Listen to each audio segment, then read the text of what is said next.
नमस्कार।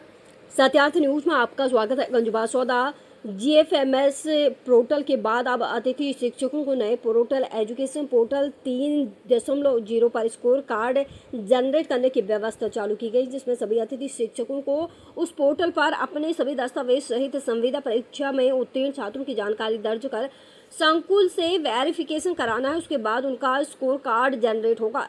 उसी आधार पर वह अतिथि शिक्षक की भर्ती में भाग ले पाएंगे। अतिथि शिक्षकों ने बताया कि एजुकेशन पोर्टल पर सभी जानकारियां दर्ज करने के बाद संकुल का चयन किया है, लेकिन जब उस संकुल वेरिफिकेशन कराने गए तो उन्होंने बताया कि संकुल हट गए हैं।